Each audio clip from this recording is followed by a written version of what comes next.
नमस्कार साथियों, स्टैटिट्यूड यूपी के इस चैनल पर आप सभी का स्वागत है। साथियों देखिए, एजीटीए की जो भी कट ऑफ है उसके लिए लगातार वीडियो बन रही हैं। तो कट ऑफ को लेकर आप काफ़ी सारा परेशानी में भी हैं, लेकिन बात यह है कि इस समय परेशान होने की ज़रूरत नहीं है, क्योंकि हम सभी को पता है कि कट ऑफ बहुत कम ही जाने वाली है। तो इस समय वीडियो ज़्यादा देखने से अच्छा है कि हम कोशिश ये करें कि हम जो डॉक्यूमेंट लगने वाले हैं हम उनको तैयार कर लें, क्योंकि अगर मान लो देखिए ये यूपी ट्रिपल एससी है, कुछ पता नहीं है कि कब ये ला दे मेरिट, है ना। तो आप इंतज़ार में बैठे हैं, आपको लोगों ने बताया है कि अक्टूबर, नवंबर, दिसंबर या जब भी आएगा, लेकिन मान लो कट ऑफ के लिए उनने जल्दी ही जारी कर दी डीबी, तो आप भागते हुए फिरेंगे। तो आज की वीडियो में हमारे पास नोटिफिकेशन भी है और हमने आपके लिए वीडियो तैयार की है। तो इस वीडियो में हम बताने की कोशिश करेंगे कि क्या डॉक्यूमेंट्स की ज़रूरत है, वो डॉक्यूमेंट्स कब तक के होने चाहिए। एक बार फिर से सुनिएगा, मैं सिर्फ ये नहीं बताने वाला कि कौन से डॉक्यूमेंट चाहिए, बल्कि आपको बारीकी से बताऊंगा कि वो डॉक्यूमेंट इस डेट से इस डेट तक होनी चाहिए। इसके लिए हमने आपके लिए आज की वीडियो तैयार की है, तो आप वीडियो में बने रहिएगा। अगर आपको वीडियो नहीं देखनी है तो प्लीज़ इसको स्किप कर दीजिए, मत देखिए, काट दीजिए, लेकिन वीडियो को आधी मत छोड़िएगा। आप कुछ ना कुछ यहाँ से जान के जाएंगे। और साथ ही में हम कट ऑफ की भी बात करेंगे, थोड़ी सी, ज़्यादा नहीं, क्योंकि कट ऑफ की वीडियो आप पहले ही देख चुके हैं। उससे पहले मैं बता दूं आपको, क्योंकि वीडियोस में कई सारे लोग आपको गलत कट ऑफ बता रहे हैं, भ्रमित कर रहे हैं। तो आप डिस्क्रिप्शन में जाएंगे, इस लिंक पर क्लिक करेंगे, हम इस वीडियो के अंत में भी दे देंगे, तो आपको ये मिलेगा। ठीक है, यहाँ पर आपको जो भी डिटेल्स मैंने बता दिए इसको भर दीजिएगा और कृपया अपने दोस्तों के साथ भी शेयर करिए, ताकि हम सही डेटा निकाल सकें और सही डेटा भी दीजिए। क्योंकि आप ऐसा सोच रहे हैं कट ऑफ बहुत ज़्यादा जाएगी, डेटा सही आ ही नहीं रहे, तो फिर कट ऑफ गलत ही पता चलेगी। बाकी अगर नहीं बताना तो मत बताइए, आपका अधिकार है। आप चाहते हैं सही से हम एनालाइज कर सकें तो ठीक है। फिलहाल हम अपने मुद्दे पर वापस आते हैं। तो देखिए, सबसे पहले आपको पता है कि वैकेंसी कितनी थी, ये हमें पता ही है। 1813 थी जनरल में और 509 थी हमारी अनुसूचित जाति में। अनुसूचित जनजाति में 151 थी और अन्य पिछड़ा वर्ग में 629 थी। ठीक है, और आर्थिक रूप से कमज़ोर में 344 थी और कुल पद जो थे वो 3446 थे। इसके अलावा जो फीमेल की कट ऑफ थी या जो फीमेल की सीट्स हैं वो इनका 20% जाएगी हर कैटेगरी की। जैसे मान लो, ठीक है, ये अनारक्षित है तो इसका 20% हम निकाल लेते हैं। ठीक है, मान लो मैं कैलकुलेटर यहाँ खोलता हूँ तो सीट्स कितनी आपको भी पता चल जाएगा पूरा। ठीक है, तो मान लीजिए यहाँ पर अनारक्षित की 1813 है। ठीक है, अब इसका 20% मैं निकालता हूँ तो इसका निकलेगा लगभग 362, मतलब 362 या 363 सीट निकलेंगी। तो इतनी सीट्स तो आप माइनस कर दीजिए, क्योंकि ये फीमेल्स के लिए कैटेगराइज्ड है। ठीक, अनुसूचित जाति है उसमें भी 509 अगर सीट्स हैं तो इसका 20% जो है वो फीमेल्स के लिए जाएंगी। ठीक है, तो ये जो आंकड़े आ रहे हैं ना, ये बिल्कुल 20% है इसमें से। तो फीमेल्स को जो है वो पहले ही बता दिया गया है, उनके कैटेगरी के अकॉर्डिंग ही, जिस कैटेगरी में वो हैं तो उसके अकॉर्डिंग ही मिलेगा उनको रिजर्वेशन। तो ये चीज़ तो पहले क्लियर है। अब आइए अब बात करते हैं कि क्या क्या हमें डॉक्यूमेंट चाहिए। सबसे पहली बात, आपके शैक्षिक डॉक्यूमेंट, जो आपने एजुकेशन की है, आप बीएससी एग्रीकल्चर की हैं तो उसके डॉक्यूमेंट चाहिए। ठीक है, अब यहाँ पर देखिए, निवास और पहचान पत्र कब का होना चाहिए। आपको पता है, इसमें कोई अलग से बताने की ज़रूरत नहीं है। यूपी ट्रिपल एससी की जितनी भी वैकेंसी होती हैं जनरली, सब में जो फॉर्म भरने की लास्ट डेट होती है वहाँ तक का चाहिए होता है जो भी डॉक्यूमेंट्स है। EWS को छोड़ के अभी हम बात करेंगे। तो आप देख सकते हैं हमारे पास PDF है, तो ये जो डेट है मैंने अलग से यहाँ लगा लिए। तो विज्ञापन कब आया था इनका, ये विज्ञापन आया था 4/3/2024 को। ठीक है, ऑनलाइन आवेदन शुल्क जमा करने के प्रारंभ होने की तिथि जो थी वो 1/5 थी। उससे पहले का भी है, अगर इस डेट से पहले का है तो कोई चिंता वाली बात नहीं है। बट जो क्राइटेरिया होता है, जैसे एक कोई भी प्रमाण पत्र बनाने 3 साल के लिए, 4 साल या 2 साल जो भी वैलिड होता है, उसके अकॉर्डिंग, देखिए हर किसी का अलग अलग होता है, तो वो क्राइटेरिया के अकॉर्डिंग होना चाहिए। और जो शुल्क जमा करने की अंतिम तिथि है 31/5/2024, इस डेट तक के आपके सारे डॉक्यूमेंट होने चाहिए। आप मेरी बात समझिए। अभी EWS की बात नहीं कर रहा हूँ, फिर से सुन लीजिए, अभी नीचे हम बात करेंगे उसकी। तो जो जैसे आपके शैक्षिक योग्यता में, मैं BSc उसकी बात नहीं कर रहा हूँ, डिग्री की। अब आप बोलेंगे शैक्षिक योग्यता में, आप बोल रहे हो कि जो हमारी डिग्री बस डेट तक नहीं है। भाई डिग्री की बात नहीं कर रहा हूँ मैं, मूल निवास हो गया या फिर आपके जो भी डॉक्यूमेंट्स हो गए, जैसे OBC में जो कास्ट सर्टिफिकेट लगता है, SC में लगता है, ST में लगता है, तो उसकी बात कर रहा हूँ। अब हम बात करते हैं EWS के प्रमाण पत्रों की। ठीक है, इसको थोड़ा रोकते हैं, अभी नीचे बात करेंगे। जो प्रवेश पत्र था, आवेदन पत्र था, फोटो सहित ये तैयार रखिएगा अपना, जितने फ़ोटो चाहिए वो तैयार रखिएगा। और जो खेल के जिनको कोटा है उनको खेल और स्वतंत्रता सेनानी के भी दस्तावेज होते हैं वो हम आगे बात करेंगे। तो चलिए आगे बढ़ते हैं। अब बात करते हैं शैक्षिक योग्यता की। ठीक है, इसमें सबसे पहली बात आपकी 10वीं हाई स्कूल के आपके जो अंक पत्र है, यानी कि जो आपको मार्कशीट मिली है और प्रमाण पत्र पहले मिलता था, उसके बाद अब तो मिलना बंद हो गया है, तो एक ही आपको अकेला ही मिलता है। जो भी सर्टिफिकेट है या जो भी आपका अंक पत्र है, तो जिन लोगों को पता होगा, पहले जिन लोगों ने करा था उनको पता होगा एक सर्टिफिकेट भी मिलता था, तो वो चाहिए होगा। जिनका नहीं है उनको नहीं चाहिए। ठीक है, 12वीं में पास किया है आपने तो भी उसका अंक पत्र आपको चाहिए होगा और प्रमाण पत्र, जैसा कि हमने बताया। इसके अलावा क्योंकि ये वैकेंसी BSc एग्रीकल्चर वालों के लिए है, तो सीधी सी बात है, स्नातक की कृषि से संबंधित डिग्री तो उन्हें चाहिए होगी, तो डिग्री आप ले आइए। बहुत से साथी होंगे जिन्होंने अभी डिग्री ही कलेक्ट नहीं करी है कॉलेज से। मैं जानता हूँ, मेरे ही 1-2 लोग जानने वाले हैं, उनके पास डिग्री है ही नहीं, अभी लेके नहीं आए हैं। तो ऐसे लोग कृपया थोड़ा सा कष्ट उठा लीजिए, अपने हाथ पैरों को चला लीजिए और डिग्री तो ले ही आइए कम से कम। ठीक है, और सभी सेमेस्टरों की आपके वर्ष के अंक पत्र चाहिए। देखो, हर सेमेस्टर का आप जैसे क्या कर सकते हो, जैसे कोई एक यूनिवर्सिटी है तो हर यूनिवर्सिटी में हर साल आपको एक रिजल्ट तो मिलता ही है, तो उस रिजल्ट की आपको अंक पत्र चाहिए। ठीक है, रिजल्ट चाहिए, तो ये ध्यान रखिएगा। ये तो हो गया शैक्षिक योग्यता की। अब आइए हम बात करते हैं पहचान और मूल निवास की। तो आपकी जो पहचान और मूल निवास है वो दस्तावेज जो भी आवश्यक हैं, जिसमें आपका आधार कार्ड पहला होना चाहिए। आधार कार्ड तो मोस्ट इम्पॉर्टेंट है। बहुत से लोगों के सवाल है कि आधार कार्ड में हमारा नाम गलत है या फिर मार्कशीट में नाम गलत है। कईयों के मेरे पास प्रश्न आए कि जो आधार कार्ड है उसमें डेट गलत है और 10th की मार्कशीट में गलत है। देखो, एक 10th और एक आधार कार्ड, ये दोनों ऐसे डॉक्यूमेंट हैं जो सबसे ज़्यादा इम्पॉर्टेंट है। मतलब हर कोई डॉक्यूमेंट इम्पॉर्टेंट है। अब आपके पास अगर BSc की एग्रीकल्चर की डिग्री नहीं है तो नहीं मिलेगा ना, वो भी इम्पॉर्टेंट है। आपका मूल निवास भी इम्पॉर्टेंट है कि आप यूपी में रहते हो, लेकिन जो आधार कार्ड और जो 10th की मार्कशीट है वो सबसे ज़्यादा इंपॉर्टेंट होती है। आपकी ज़्यादातर जो भी चीज़ डिसाइड होती है वो उसी से ही होती हैं। और ख़ास तौर से आपकी जो भी जॉब्स हैं या फिर और भी तरीके के श्रेय काम है, उसमें आपका 10th क्लास की मार्कशीट बहुत इंपॉर्टेंट रखती है। तो 10th क्लास में और आधार कार्ड में जो डेट है उसको मैच करा लीजिए। अभी भाई टाइम है 2-3 महीने का, आराम से किसी CSA सेंटर पे जाइए और वहाँ जाके इसको चेंज करा लीजिए। बहुत लोगों के सवाल थे कि अगर मेरा मदर का नाम, फादर का नेम गलत है तो क्या है, तो उसके लिए भाई साहब आप कचहरी जाइए, एफिडेविट बनेगा, एक स्टैम्प पेपर पर एफिडेविट बनवा लीजिएगा। आपको कुछ नहीं करना है, आप वहाँ जाएंगे, जो एफिडेविट बनाते हैं उन्हें अपनी सिचुएशन बताएंगे, वो खुद ही बना के दे देंगे, आपको कोई एक्स्ट्रा उसमें करने की जरूरत ही नहीं है। लेकिन आपको थोड़ा हाथ पैर चला के वहाँ जाना पड़ेगा। घर पर बैठ के सिर्फ कट ऑफ की वीडियो देखने से काम नहीं चलेगा। सभी के लिए नहीं बोल रहा हूँ, जो जिनकी दिक्कत है उनसे कह रहा हूँ। अब बहुत से लोग हैं ना जिनके 40 से कम नंबर हैं, 38 नंबर है, 37 नंबर है, वो ये सोच के चल रहे हैं कि उनका होगा ही नहीं, तो वो कुछ कर ही नहीं रहे अगर नाम गलत है। और आप सोचो, पिछली बार 2018 या 2019 की वैकेंसी आई थी, उस समय तो इतना यूट्यूब नहीं था, तो इतना लोगों ने डराया नहीं, तो सारे लोगों ने तैयारी करी थी। फिर आप बाद में परेशान हो गए कि 38 नंबर 35 नंबर भी कट ऑफ गई। मैं ये नहीं कह रहा हूँ जाएगी, एक बार को मान लो। आपने समय देखा क्या, इस समय में जो होने वाला है, आप फ्यूचर में जाके कोई टाइम मशीन से देख के तो आए नहीं हो, तो समय किसी ने नहीं देखा। समय बहुत बलवान होता है, क्या पता आप बहुत कुछ सोच रहे हो उससे कम ही मेरिट जाए, है ना। तो इसलिए अपने डॉक्यूमेंट तो रेडी करके रखो ना, अगर 40 से नीचे भी है नंबर तो भी। इसलिए हम तो ये पोल करा रहे हैं, हम पोल इसलिए ही करा रहे हैं ताकि हम हकीकत जान सकें, क्योंकि किसी के पास भी 5 से 6 हज़ार लोगों से ज़्यादा का डेटा है ही नहीं, और जो डेटा भी है वो गलत है। ये कट ऑफ बहुत कम भी जा सकता है, बहुत ज़्यादा तो नहीं जाएगा, बहुत कम भी जा सकता है। इस चीज़ को दिमाग से हटा लीजिए, क्योंकि हमने भी कट ऑफ बताई तो लोगों ने आगे बोला कि तुमको कुछ नहीं पता है। ठीक है भाई, नहीं पता है, एक एनालाइज ही कर सकते हैं, हमको UPSSC तो है नहीं। ऐसे बहुत से टीचर हैं जिनके वीडियो पे जाके लोग कमेंट कर रहे हैं गलत गलत। मैं अपनी ही बात नहीं कर रहा। ठीक है, कोई भी टीचर है, कोई भी गुरु है, सबसे पहले तो आप मर्यादा रखा करिए। अगर आप अपने गुरु की ही मर्यादा नहीं रख पा रहे हैं, जो टीचर्स हैं, बहुत वेल नोन टीचर्स हैं, मैं जिन लोगों ने पढ़ाया है बहुत साल तक, बहुत अच्छे से पढ़ाया है, उनको ही लोग जाके बुरा भला कहते हैं। देखिए, कोई भी भगवान नहीं है, कोई भी UPSSC में बैठा नहीं है। वो जो उनके पास स्टूडेंट है, जो डेटा है उसके अकॉर्डिंग ही वो डेटा बता रहे हैं, आपको एनालाइज करके दे रहे हैं।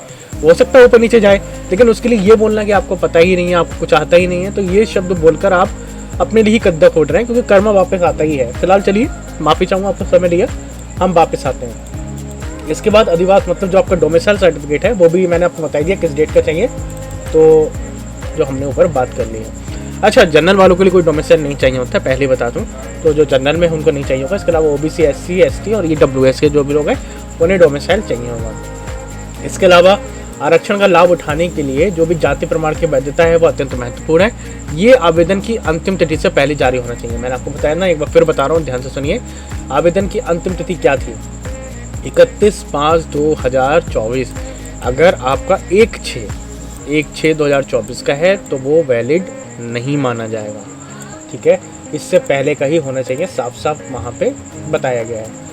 अब जो भी एससी एसटी जो भी ओबीसी का है मैंने बता ही दिया है। बाद में बने प्रमाण पत्र डॉक्यूमेंट वेरिफिकेशन में स्वीकार नहीं किए जाएंगे, जैसे कि हमने बात कर ली। सबसे ज़्यादा कॉम्प्लेक्स और सबसे इम्पोर्टेंट विषय ईडब्ल्यूएस का, क्योंकि ईडब्ल्यूएस के सर्टिफिकेट को लेके हमेशा से ही डाउट रहता ही है। ये हमने उसका कटिंग से ही निकाला है जो विज्ञापन है। तो ईडब्ल्यूएस के लिए आप ध्यान से सुन लीजिए, यहाँ पर आपके सारे डाउट क्लियर हो जाएंगे। शांति रखिएगा, आपको सारी चीज़ें मैं आपको बताता हूँ। ठीक है, जो भी आवेदक हैं आर्थिक रूप से कमजोर श्रेणी के हैं, उनकी ईडब्ल्यूएस प्रमाण पत्र की वैधता और निर्माण अत्यंत महत्वपूर्ण है। किस स्टेट का होना चाहिए? गोल गोल बातें ना घुमा के हम सीधे सवाल पर आते हैं। ये देखिए कटिंग है। जो आवेदक आर्थिक रूप से कमजोर ईडब्ल्यूएस की श्रेणी में आता है, ये ऑफिशियल नोटिफिकेशन से पढ़ के बता रहा हूँ। इसके अंतर्गत जो भी इच्छुक हैं उनके आवेदनों के अपेक्षित वे आवेदन करने से पूर्व, ध्यान से सुनिएगा, 1/4/2024 से 31/5/2024 की आवेदन की अंतिम तिथि तक के होने चाहिए। शुल्क जमा करने की डेट थी वो 1/5/2024 थी। आपको पता है ईडब्ल्यूएस का सर्टिफिकेट जो होता है वो 1 साल के लिए वैलिड होता है, कोई 2-3 साल के लिए नहीं होता है। तो हर साल बनेगा। फाइनेंशियल ईयर कब से शुरू होती है? अप्रैल से शुरू होती है। तो 1/4/2024 का होना चाहिए। वैकेंसी कब आई थी? 2024 में आई थी। ठीक है, आवेदन कब शुरू हुए थे? 2024 में। ध्यान से सुनिएगा, अभी कंफ्यूज मत होइएगा, बिल्कुल ध्यान से सुनिए मेरी बात को। तो ये 1/4/2024 से 31/5/2024 के बीच का ही होना चाहिए। ये जो आपकी अंतिम डेट है, अगर आपका 1/6/2024 का ईडब्ल्यूएस बना हुआ है तो वो वैलिड नहीं है। एक बार फिर से सुनिए, अगर 31/5/2024 के बाद का 1 तारीख का आपका बना हुआ है तो वो वैलिड नहीं है, आपका वो इनवैलिड है। आप जनरल में आ जाएंगे, आपको निकाला नहीं जाएगा। जनरल के अकॉर्डिंग जो मेरिट बननी होगी उसके अकॉर्डिंग बनेगी। अब दूसरी बात सुनिए, ये कब का होना चाहिए? जो वित्तीय वर्ष 2023-2024 का। अब मेरी बात सुनो यहाँ पे। अब आपका सवाल उठ सकता है कि ये जो 2024 की वैकेंसी थी, ठीक है, जो इसका सर्टिफिकेट था वो 2024-2025 के लिए हो सकता था। एक मिनट और आसानी से समझाता हूँ, मेरी बात समझो। तो देखो, जिनको ईडब्ल्यूएस का सर्टिफिकेट नहीं है वो यहाँ से स्किप करते हैं। ठीक है, क्योंकि ये थोड़ा लंबा होगा, लेकिन मैं सारे डाउट एक बार में ही क्लियर कर दूंगा। इसलिए अगर आप ईडब्ल्यूएस में नहीं हो तो इसको स्किप करके आगे बढ़ जाना। क्या कहते हैं, जो आपका आवेदन करने कब से हुई? 1/4 से। ठीक है, 1/4/2024। ओके, अब कब तक का चाहिए? ये चाहिए आपको 31/5/2024। ठीक है, हो गया। कब का वैलिड होना चाहिए? 23-24 का। 2023-24 का वैलिड होना चाहिए, क्योंकि ईडब्ल्यूएस कभी भी आगे का नहीं बनता है। मेरी बात ध्यान रखिएगा। आप जैसे आर्थिक वाला जो हम सर्टिफिकेट बनवाते हैं ना, तो उसमें होता क्या है? उसमें सर्टिफिकेट वो बनता है जो आपका पिछले 3 साल का रिकॉर्ड है, ना कि आने वाले का। ईडब्ल्यूएस का है आपका इकोनॉमी के आधार पर है ना, आर्थिक रूप से है। तो आपकी जो इकोनॉमी अगले साल रहने वाली है वो कैसे प्रमाणित हो सकता है? पहले का ही तो बनेगा ना, पिछले साल आपकी इकोनॉमी की हालत कैसी थी उसी के अकॉर्डिंग तो ईडब्ल्यूएस बनेगा। तो ईडब्ल्यूएस हमेशा 1 साल पहले का ही बनता है, 1 साल पीछे का ही बनता है। अगर आपके बनने में गलती हुई है तो उसमें कुछ नहीं किया जा सकता, ये नॉर्मल ही है। ईडब्ल्यूएस 1 साल पीछे का ही बनता है, लेकिन किस डेट का बनता है वो इंपॉर्टेंट रखता है। तो जैसे कि मैंने बताया आपको, जो आपका ईडब्ल्यूएस है वो यहाँ तक का इस डेट का होना चाहिए। अभी नोट कर लीजिए इसको, अच्छे से अपना सर्टिफिकेट देख लीजिए। और ये 23-24 का होना चाहिए। अगर किसी का 24-25 का है, मेरी बात समझो, इस डेट का तो है, मतलब इस डेट का है, ये सही है, लेकिन 24-25 का है, 23-24 का नहीं है, तो वो इनवैलिड है, कुछ नहीं होगा उसमें। आप जनरल में जाएंगे। ठीक है, अब सिंपल बात समझ में आ गई होगी, नहीं आई है फिर भी कमेंट बॉक्स में टाइप कर दीजिएगा। जो जारी करने की तिथि है वो हमने फिर से बताया है, 1/4/2024 से 31/5/2024 तक का होना चाहिए। 23-24 का होना चाहिए, 24-25 का होगा तो नहीं चलेगा। और जो वैधता है, हाँ सबसे बात, ये वैधता 24-25 के लिए होनी चाहिए। ठीक है, ये ध्यान रखिएगा। आपका जब ईडब्ल्यूएस का फॉर्मेट आप देखेगा उसमें लिखा हुआ होता है, तो एक बार आप जाके अगर ईडब्ल्यूएस में तो देख लीजिएगा। ठीक है, अब आगे बढ़ते हैं हम। यहाँ पे आता है कि अन्य जो दस्तावेज है उसको ना भूलें। जैसे तो प्रवेश पत्र का PDF तो हो गई, वो एक बार निकाल लीजिएगा। आवेदन पत्र की कॉपी, ऑनलाइन आवेदन का जो प्रिंट है वो भी आपके मेल पे आया होगा, यूपिटर प्रदेश से भेजता है, तो उसको भी डाउनलोड कर लीजिएगा। इसके अलावा पासपोर्ट साइज फ़ोटो, वैसे 8 पासपोर्ट साइज चाहिए होते हैं, लेकिन हाँ 8 बनवा ही लीजिएगा, वही अच्छा है। चल ठीक है, बात करते हैं जो विशेष कोटा वाले हैं, जैसे स्पोर्ट्स कोटा और स्वतंत्रता सेनानी वाले। तो इनके लिए जो भी राज्य और केंद्र सरकार द्वारा जो मान्यता प्राप्त खेल प्रमाण पत्र बताए, देखो मैं कतई इसमें कोई आपको बढ़ा के नहीं बताऊंगा, सच्चाई बताऊं तो मुझे स्पोर्ट्स कोटा कभी मैंने लिया नहीं, ना ही मेरे जानने वाले ने दूर दूर तक लिया है, और ना ही स्वतंत्रता सेनानी में। तो मैंने ये जो जानकारी बताई है वो इंटरनेट से ही देख के बताई है, अगर गलत हो तो इसमें मुझे माफ़ कर दीजिएगा, क्योंकि OBC, SC, ST और EWS मेरे कई दोस्त हैं। मैं भी EWS से आता हूँ, तो मुझे पता है वो चीज़ें कैसे होती हैं, इसलिए मैंने EWS आपको सही से एक्सप्लेन किया। तो जो चीज़ मुझे एक्सप्लेन नहीं है मैं बिल्कुल उसमें साफ बोल देता हूँ, मुझे उसमें बड़ा चढ़ा के कोई बताने की ज़रूरत नहीं है। तो आप एक बार जो मुझे इंटरनेट से सूचना मिली मैंने वो बताया है। अगर कोई आपको फ्रेंड हो स्वतंत्रता कोटा में, सेनानी में, तो और ये स्पोर्ट्स कोटा में, तो आप एक बार देख लेना, बाकी जो डिटेल्स थी वो मैंने बता दिया है। ठीक है, अब चलो आगे बढ़ते हैं। अभी सबसे बड़ी बात आती है डॉक्यूमेंट वेरिफिकेशन प्रक्रिया में क्या करें। ठीक है, क्या होगा, मतलब आगे क्या होगा। तो इसमें दस्तावेजों की जांच होगी। आप सबसे पहले जो फोटोकॉपी है वो बना के लेके जाएंगे, इसके साथ ही आप अपने फाइल लेके जाएंगे जिसमें आपके जो भी डॉक्यूमेंट्स हैं मैंने आपको बताया, वो सारे डॉक्यूमेंट्स आप लेकर जाएंगे साथ में, ताकि उनको वेरीफाई किया जा सके। नाम, जन्मतिथि बेमेल, यदि कोई दस्तावेज में आपका नाम या जन्मतिथि में बेमेल है तो आपको एक शपथ पत्र, एफिडेविट लेकर जाना है। कोई दिक्कत नहीं है भाई, इसमें परेशान मत हो, अगर नाम गलत है कुछ है तो उसको सही कराओ अभी जाके। इसके अलावा जो हम मुख्य बिंदु कह सकते हैं आगामी चरण के, तो पता ही है निवास प्रमाण पत्र यानी कि जो वास प्रमाण पत्र है वो अंतिम तिथि का होना चाहिए, जो भी आवेदन की थी। और जो जाति प्रमाण पत्र है वो आवेदन की अंतिम तिथि से पहले का होना चाहिए, ये भी पता है। EWS है वो 1 अप्रैल 2024 के बाद का होना चाहिए और आवेदन के पहले का होना चाहिए, और 24-25 का होना चाहिए, अब तो एक्सटेंड हो गया हुआ। आय प्रमाण पत्र आवेदन की अंतिम तिथि तक का होना चाहिए या उससे पहले का होना चाहिए। मुझे आय का थोड़ा ज़्यादा पता नहीं है, एक बार देख लीजिएगा कि आय उसमें इंपॉर्टेंट होता है या नहीं होता है। शैक्षिक दस्तावेज की बात करें तो इसमें प्रवेश पत्र, आवेदन की अंतिम कॉपी, फोटोकॉपी ये अनिवार्य है। तो यहाँ पे हमारी बात खत्म होती है। अब आइए बात कर रहे थे थोड़ा कट ऑफ की, क्योंकि आप उसका भी इंतजार कर रहे होंगे। देखो ये हमने वीडियो बनाई थी, आपको बता दें, 1 मिनट में चैनल पे लेके जाता हूँ। तो ये हमने 1 महीने पहले बनाई थी। ये जो पोल है ना, हमने, आप अगर देखोगे सही से तो इसमें मैंने सही से सारी एक चीज़ वेरीफाई करी है, कितने लोगों के कितने नंबर हैं। ये पोल वो था जो इंटरनेट पर हो रहे थे जनरली, और ये सब कुछ मैंने एक्सप्लेन किया है यहाँ पे अच्छे से, एक एक ग्राफ बना के, डेटा बना के मैंने कोशिश करी है। देखो ये जो हमने निकाली थी उस समय तो यही निकाला था कि जो अनरिजर्व्ड है, ठीक है, उसके 1813 पद है, तो इसके DB के लिए 2 से 2.5 गुना अगर बुलाएंगे, वैसे 3 गुना बनाते हैं, फिर भी कम मान के चलते हैं। तो 3600 से 4500 आएंगे, तो इसमें 41 से 43 और 43 से 46 ये। ऐसे OBC में 629, 1250 से 1600 लोग बुलाएंगे, 38 से 40 के अंक के बीच में जाएगी, और 40 से 43 अंक के बीच में फाइनल कट ऑफ जा सकती है। EWS की भी हमने निकाली थी, 690 और 860 लोग को बुलाएंगे ये, जो कि 2 से 2.5 गुना, मतलब 3 गुना ही बुला सकते हैं, मैं जनरली कम बताया है। तो 39 से 41 और 41 से 47। बहुत लोगों का सवाल है EWS की जाएगी OBC की जाएगी, तो वो हम जब ये पोल निकालेंगे वो उसमें पता चल जाएगा आपको, ठीक है, क्योंकि आप ही लोग उसमें सही उत्तर दे रहे हैं। इसके अलावा अनुसूचित जाति और के जो 509 सीट्स हैं उसमें 1000 से 1250 लोगों को बुलाया जाएगा। इसकी कट ऑफ हमने 32 से 35 देखा था, और जो फाइनल है वो 34 से 37 जा सकती है। अनुसूचित जाति जो है वो 151 और 300 से 380 लोग बुलाएंगे, तो 28 से 30 अंक के बीच में नंबर जा सकते हैं, और 30 से 33 अंक के बीच में फाइनल। वैसे मैं जनरली बताऊँ ST की इससे कम ही जा सकती है, ठीक है। फीमेल की हमने निकाली नहीं थी क्योंकि हमारे पास डेटा नहीं था, स्पोर्ट्स का भी नहीं था, PH का भी नहीं था, तो इसलिए हमें नहीं पता। ये तो उस समय की है जब 15 तारीख को हमने निकाला था, जनवरी जो पोल हुए थे। तो हमने इसमें बताया था कि जो DB की तैयारी आप कर सकते हैं, अगर 40 से ज़्यादा नंबर आपके UR में है, अनरिजर्व में है, 37 से ज़्यादा OBC में, SC ST में 30 से ज़्यादा, हाँ EWS में 40 से 37 से ज़्यादा है, तो तैयारी कर लीजिएगा, ठीक है। हमने बता ही दिया था क्या डॉक्यूमेंट चाहिए, सारी चीज़ें मैंने आपको बड़ी ही एक्सप्लेन से किया था। हमने ये भी बताई थी कट ऑफ 55+ क्यों नहीं जा सकती, ये सारी चीज़ें मैंने आपको इस वीडियो में बताई है। तो अगर आपको अच्छे से देखना है बिल्कुल सटीक, तो क्यों कितनी जा सकती है मैंने एक्सप्लेन करा। मैंने कोई आके आपको सीधे नहीं बताया कि इतना है। ये 12 मिनट की वीडियो है, इस 12 मिनट की वीडियो में कुछ भी गड़बड़ नहीं कहा गया है, बिल्कुल एक एक चीज़ बारीकी से एक्सप्लेन की गई है कि कितने लोग किस कैटेगरी में हैं, कितने लोगों ने कितने नंबर आए हैं, पूरा ग्राफ बना के आप इस वीडियो को देख सकते हैं। बाकी जो सबसे इंपॉर्टेंट है, आप इस मेरे पास बहुत बड़ा चैनल तो है नहीं, ठीक है, आप लोगों के सहयोग से 40-50 सब्सक्राइबर्स हुए हैं, और हम इसमें आपसे कहेंगे भी नहीं कि आप हमें सब्सक्राइब करिए।